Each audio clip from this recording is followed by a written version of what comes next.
Okay, good morning, everyone. We are going to get started in just another minute or so. Give a few more individuals a chance to log in. Doug, we are not seeing your screen.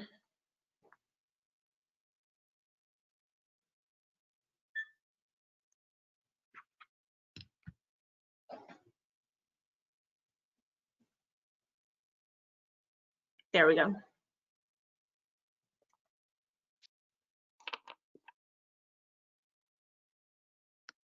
Okay, well, I will go ahead and get started with our CFHLA announcements updates while we have a few more joining us. I want to again say welcome to Friday.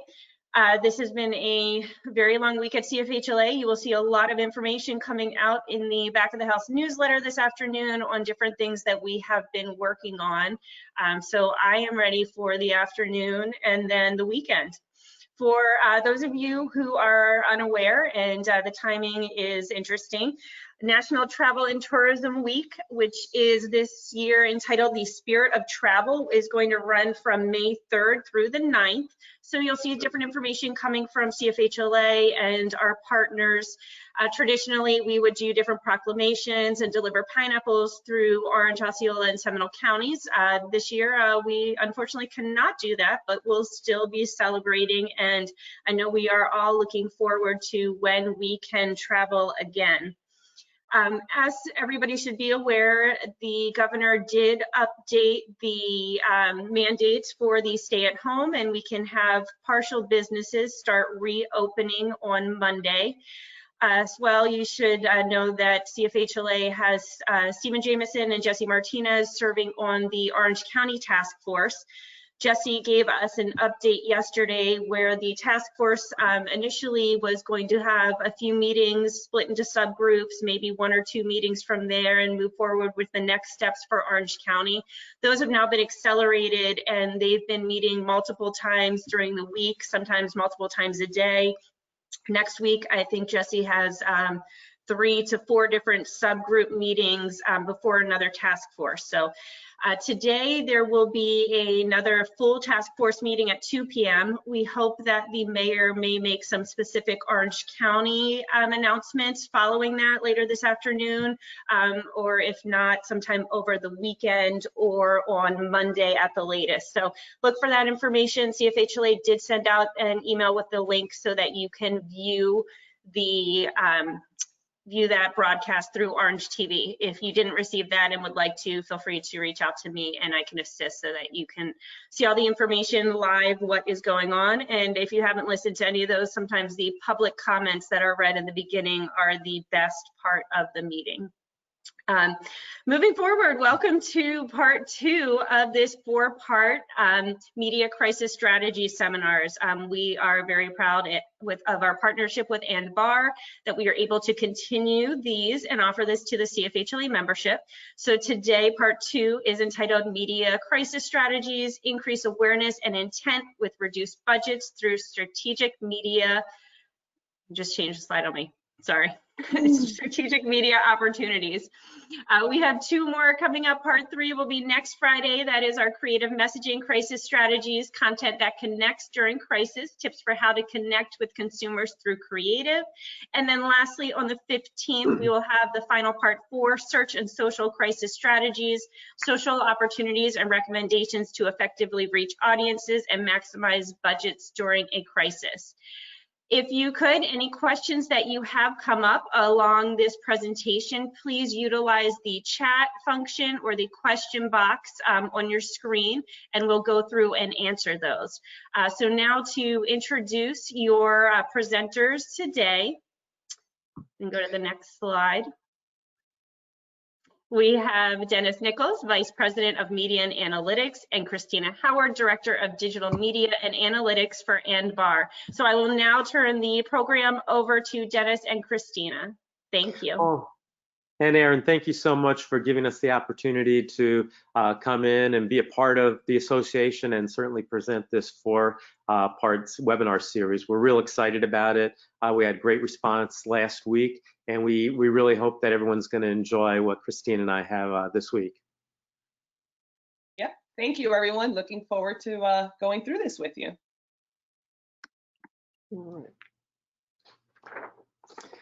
All right. Well, Barr is one of the oldest and largest, most comprehensive agencies in Central Florida. We do a lot of great regional and national brands, and we focus on 4 core verticals. Hospitality and travel is one of the main ones, as well as restaurants, retail, and healthcare. And for over 63 years, we've been part of Central Florida and the community, and we really have worked hard to be successful along this way and have long-term partnerships. We really pride ourselves on that. And it's our partnerships with CFHLA that really connects us with you today. We hope our experience can provide each of you with some fresh insight and help you move forward through this terrible epidemic that we're in right now. Dennis, if I can just interrupt real quick, we're having some technical difficulties with the deck. And so unfortunately, we might have to just present it in this way with the slides showing to the left. So we apologize for that. All right. All right. Thank you, Christina. And if you were a part of us last week, you saw this the same slide. We are a full service agency, and we provide one of the most comprehensive solutions under one roof. And while we have 4 core pillars that make up our solution offering, today's discussion will really be focused within the gray area, which is media and analytics. And that's what we're going to do is take you through this crisis segment on communication and on how we can do our best practices in each area. But we're going to show you today and concentrate on how you should handle media throughout this difficult time. So COVID has impacted almost every industry, and our industry, the advertising industry, was not an exception. But the way it's impacted media has been so different that it has media experts and the researchers running rampant with studies and information. I know I'm getting inundated with them all day, every day.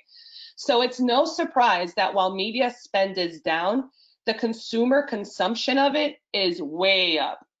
And the biggest winner in all of this is the streaming services, your connected TV with Hulu and your audio streaming with Pandora and Spotify. And I know you all are wondering this, and yes, the police's Don't Stand So Close to Me saw a spike of more than 135 streams during this time. And these are really difficult times, and sometimes we feel it's really hard to navigate the waters. So we wanted to give you a better idea of really how you can navigate this current landscape, even though it changes each and every day. And these thoughts hopefully will help you through gain traction and grow your business through visitors as they begin to return to Orlando, and hopefully it'll be sooner than later. A lot of you may know the popular adage, and it's so true right now. When times are good, you should advertise. But when times are bad, you must advertise. And I think we can all agree, times are pretty bad right now. They sure are. And you know, what's really happening in media spend, it's all over the board, and it changes daily, but overall, digital ad spending is down 33%. Offline media spending, which is television, radio, outdoor, print, it's down 39%. And 63% of all advertisers are adjusting their message, and sometimes on a daily basis. But what we're really finding is the ones that are having the most impact, and we're seeing the biggest growth, is mission-based marketing. It's up 42%, and cause-related marketing up 41%. And overall, 35% of advertisers are adjusting their in-market tactics, and they're increasing audience targeting by 38%. And OTT and CTV, which is over-the-top TV, connected TV devices, that's up 35%. So what you're seeing is people that are viewing programming and video on apps or different devices like Roku and Crackle, or they're using Hulu and Netflix. That's where we're seeing the biggest growth against all media. So let's talk about this media consumption and what's happening with it. People are at home, they're consuming more media than the experts have ever seen before. Even during previous recessions, never have these numbers been so staggering. Americans are watching 60% more television. Yet, like we said, the ad spending is down. Internet usage has skyrocketed 70%. Online shopping up 29%, even though we're still in a recession. Social media usage is up 35%, no surprise there, but people are turning to social media to get their news. During March, we saw Twitter climb 196%. We saw YouTube climb 62%, 34% on Instagram, and 15% on Facebook. And it's really creating a lot of great opportunities for advertisers, even though it's a terrible situation.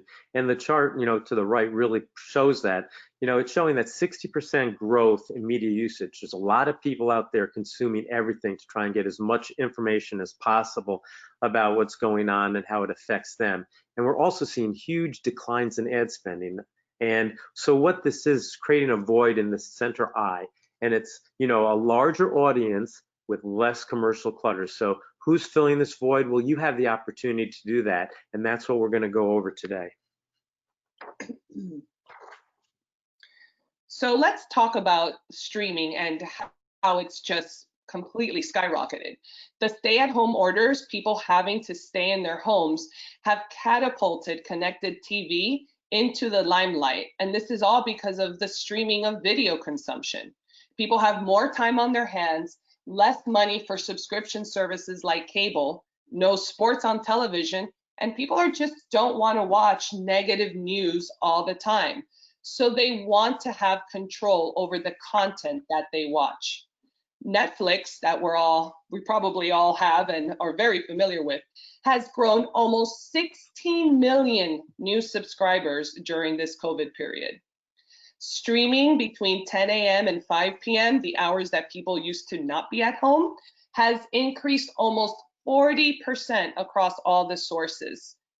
And we all hear the phrase cord cutters, and on top of the already projected amount of people that were going to cut the cord this year, an additional 8% more viewers are projected to cut the cord because of the economic downturn.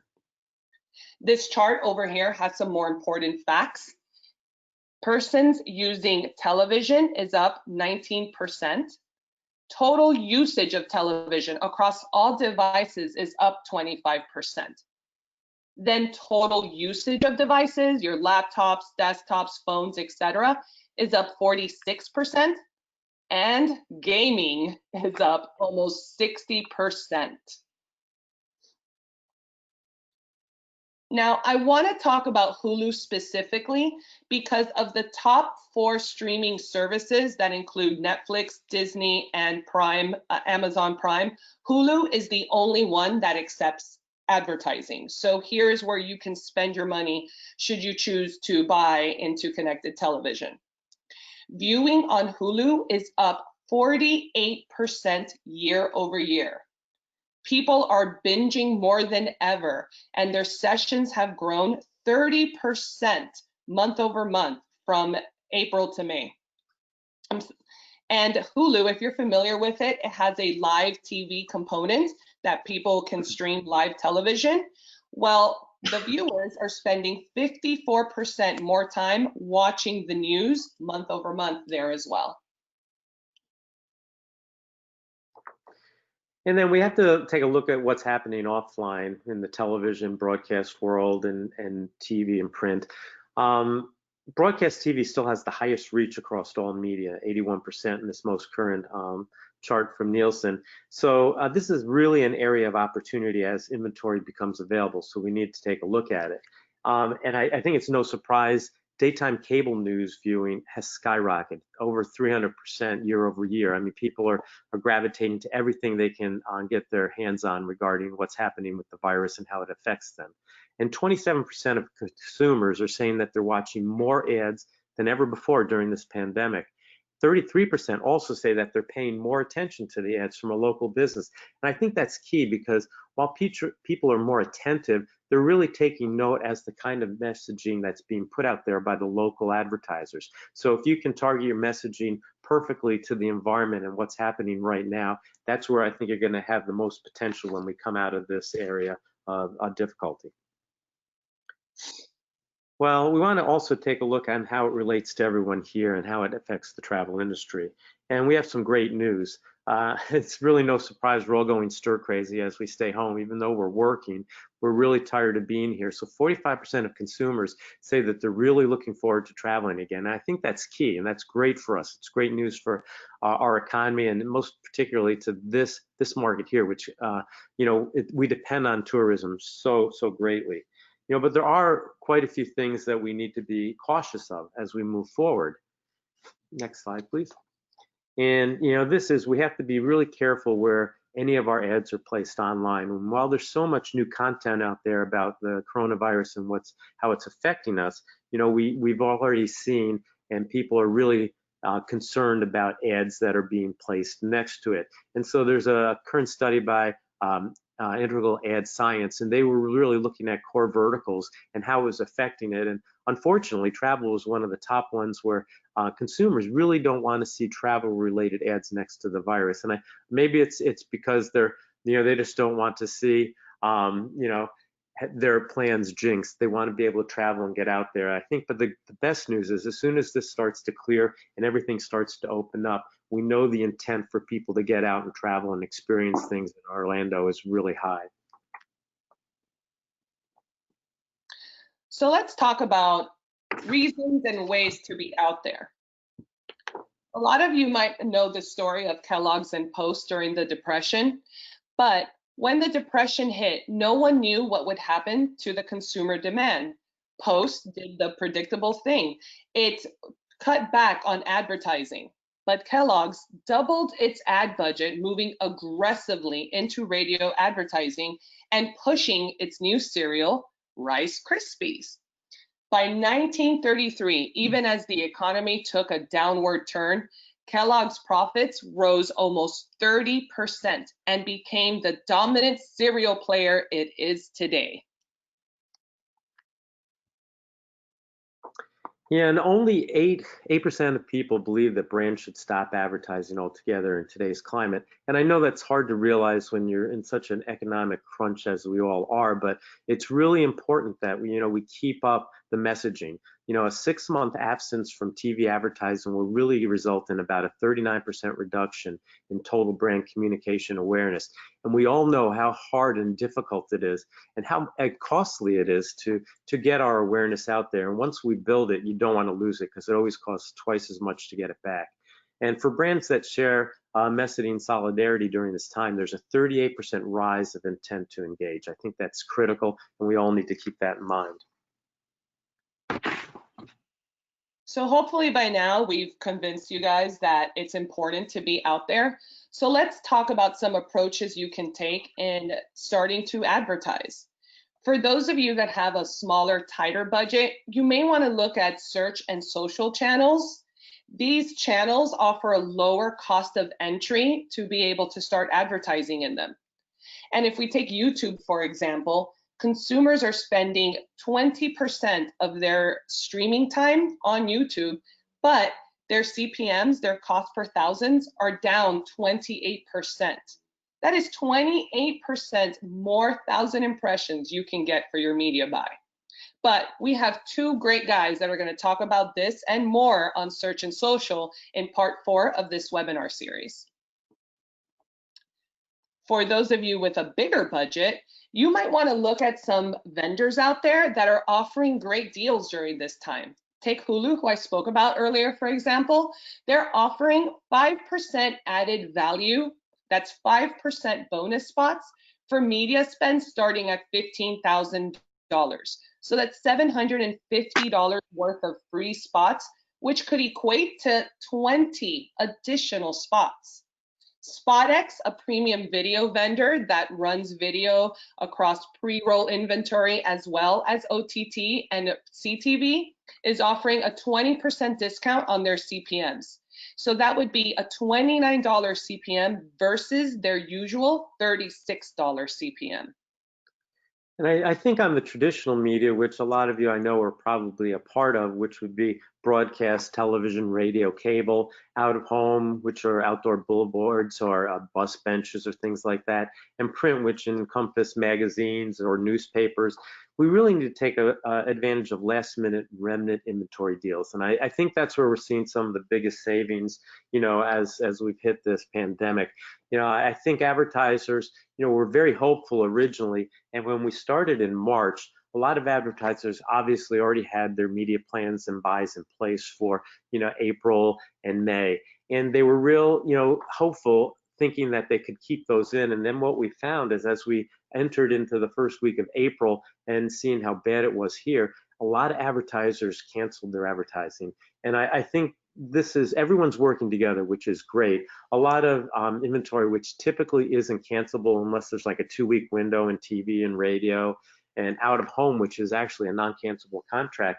All the vendors were really good at working with us. But what it enabled us to it happened in this market is a glutton of inventory became available at the last minute, because when we got into April and people wanted to pull off, there was a huge availability opportunity for everyone. So if you had some dollars and you were able to advertise or have great messaging, you could come out very, very quickly with messaging at a very low rate.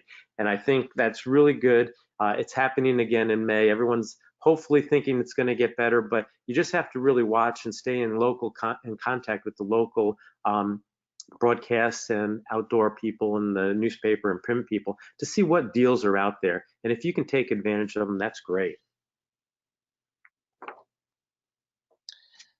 And for those who've had their advertising budgets cut and are just not able to spend money on media, remember to use your free resources. Your social media channels and your CRM lists can help you remain present at this time. You can create valuable and entertaining content that help your customers enhance their stay-at-home experience.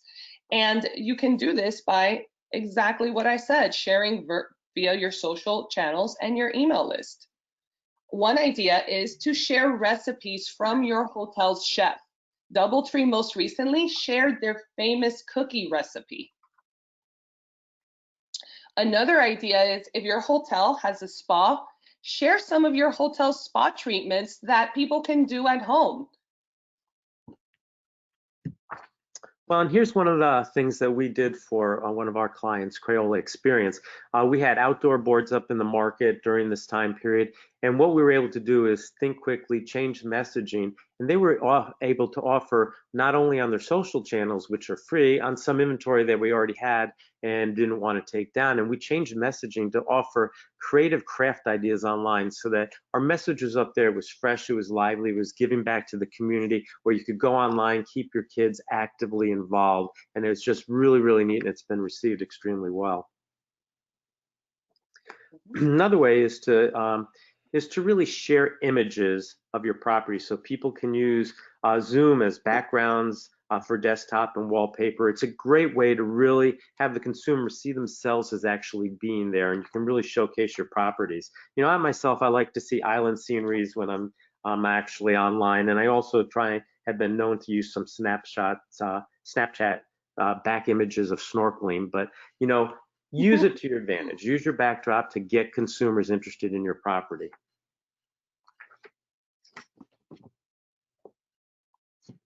Another idea is to post a picture of your hotel's destination and ask people to share their own pictures from their past stays at your hotel or their favorite spots in the destination.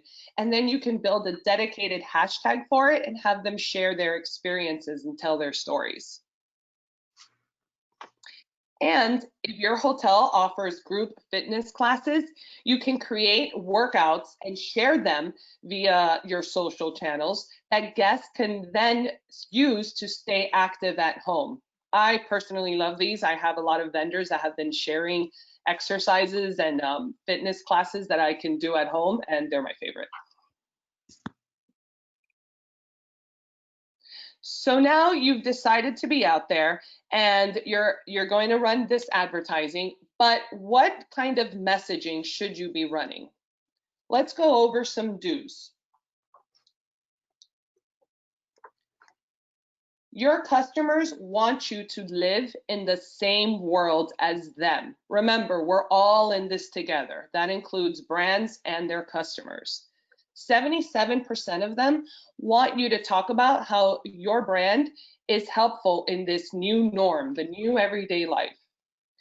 75% of them want you to inform them about your efforts in facing this situation.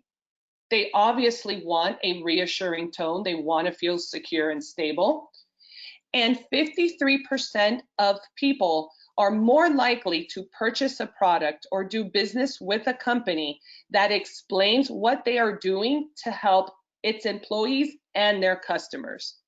One of my absolute favorite executions is Uber's recent commercial. Not sure if you guys have seen it, but they've gone out there being present in this new world and telling their customers not to use them. Let's check it out.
Well, and that's a very, very touching story, but I think what makes that so powerful is because, Uber, it's their livelihood of, driving people everywhere, and they're telling consumers not to use them. And I think that's something that's probably going to resonate with everyone much longer than this crisis will be around. So I think those are the types of opportunities you need to look for moving forward.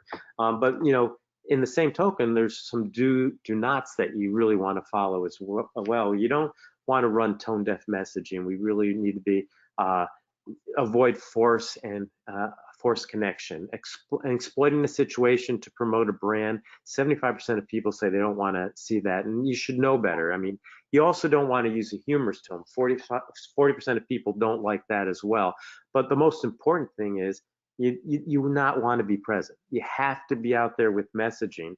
We want to show you another commercial, and obviously this was something that was put together prior to the pandemic, and it's unfortunate. They launched with it not thinking about it, and then it was quickly received a lot of criticism, and it had to be pulled down almost instantly. So take a look at this for Kentucky Fried Chicken.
And who would have known when their research was done for this commercial that finger licking was so powerful before, but just a couple of months can make a huge difference on it not being appropriate and it really being a turnoff. And it's something that, I think we're more aware of now than we ever have been.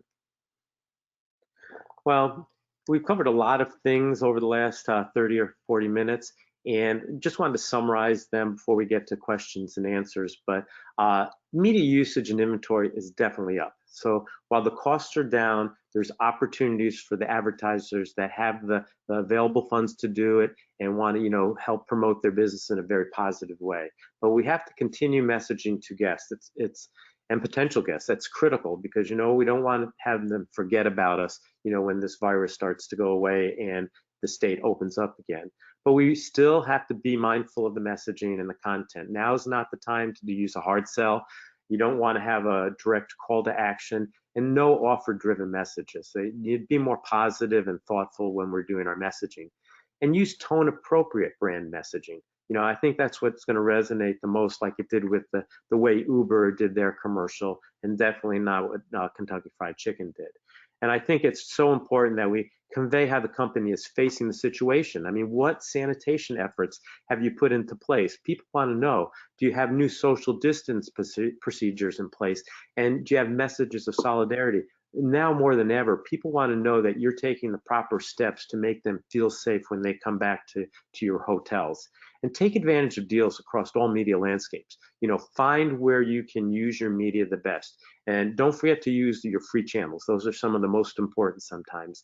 And then you have to consider marketing on a more local, in-state, drive market basis. I mean, I'd love to say that we're going to pull everyone from Detroit and New York and Boston, and I'm sure they all want to come, but when are they going to get in a jet and fly down? I think when we initially get out of this pandemic, we're going to have to focus a little bit more on local drive markets so we can pull people in because they want to get out, they want to experience it. So it might be a great time to bring those people in. All right.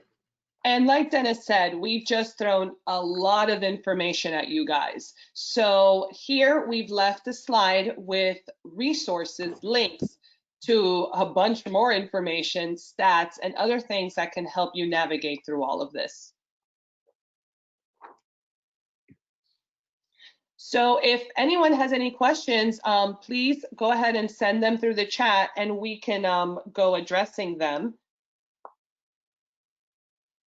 And while you guys are doing that, we're actually going to ask a question of our own. You should see a poll that's going to come up on your screen now. If you can just kind of take a second to answer that for us and give us a better idea of what you think you should be doing or what you are doing with your media budgets. Okay, so I'm going to jump into questions that we have received here from the chat. First one. What classifies a binge session on Hulu? So it's actually a pretty easy answer. Anyone watching 3 episodes or more classifies a binge session on Hulu. So 3 back-to-back episodes or more. God knows I sit there and I can watch 6, 7, 10 at a time. Next question. What is the difference between OTT and CTV?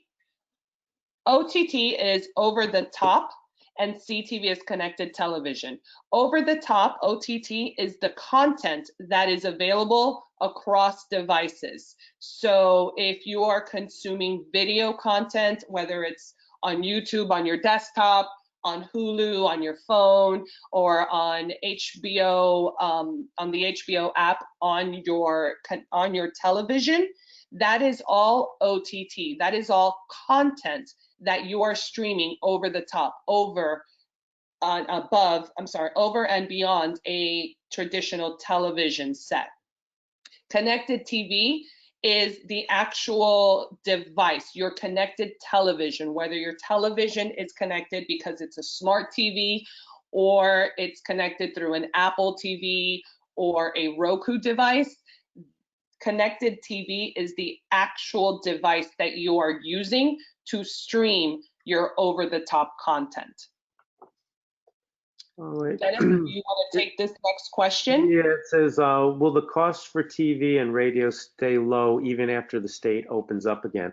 I would say yes and no. I mean, I think right now, as long as their inventory is out there, they will, give those to people because they do want to make up for lost time. But I also think we have to be aware that I know we sort of forgot about it, and sometimes we you know, it's hard to remember, but this is a political year and there's a presidential race, and that has a lot to do, especially when it comes to television. So I think once things open up and advertising starts again, the political campaigns will start going again. And when that happens, we go into political rate periods where the stations have to monitor lowest unit rate. So if they give a unit rate to someone, they have to abide by that for all politicians. So while I'd love to say it's going to stay long, I'm guessing it probably won't on TV. I mean, as soon as it opens up, I think TV will start to fill up again. And radio, it's hit or miss. I think right now there's inventory out there and we can take advantage of it, but I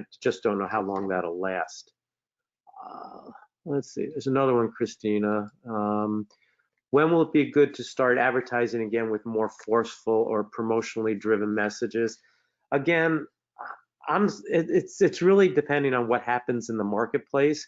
I'd love to say we could hit the road running, you know, hard in the next 2 months, but I think people are going to be sensitive to how we advertise and what we say for a longer period of time. So I think as long as we're mindful on how we get our messaging out there and we try to always put it in the light of making it positive for the consumer, I think that's going to be our best way. You know, I think even through the full year, I think it's going to be a while until there's a virus out, or there's an antidote out there and vaccination that we may get. I think people are going to be cautiously optimistic, wanting to travel, but they'll be concerned. So I think as long as we stay with positive messages, and you know, promotions are going to be key. I mean, they're going to be looking for offers because, you know, money is down in every household. So I think that's key. But I think it's just how we say that is going to be key. Want to look at the poll? I think, Christine, do you want to go over the poll? Yes, I do. So the poll is in. 40% of you have canceled or paused all your media. 27% of you have canceled or paused some of your media. 20% haven't done anything, have made no change to your media. And 13% have doubled down on media spend. So that's actually nice to see that 13% of you have doubled down. But we're actually not surprised that a lot of you have canceled some or all of your media. But it is what we're seeing across a lot of industries. Hopefully this webinar has made you reconsider that, and you'll go back out there with some great messaging. Yeah, and I think it's key to know that while, you know, anything you do to advertise may not bring people in your doors today, because obviously they're still not allowed to go to a lot of places. But I think what you've seen from what we've said earlier is that it's so important to build for the future. And if we can do that now, that's going to help you down the road. And I think that's key. All right. I don't see any more questions. Do you, Christina? Nope, no more questions. Oh, great. Well, you know, I really want to thank everyone for having us here. We were so excited to put together this series, and don't forget there's 2 more that are happening. And I want to just thank everyone that's attending today, because I know everyone has a really busy schedule and it's hard to knock out time, which I think is funny because you would think you're home and you have time on your hands, but I think sometimes we're busier than ever now doing things, and it's more difficult to get things done.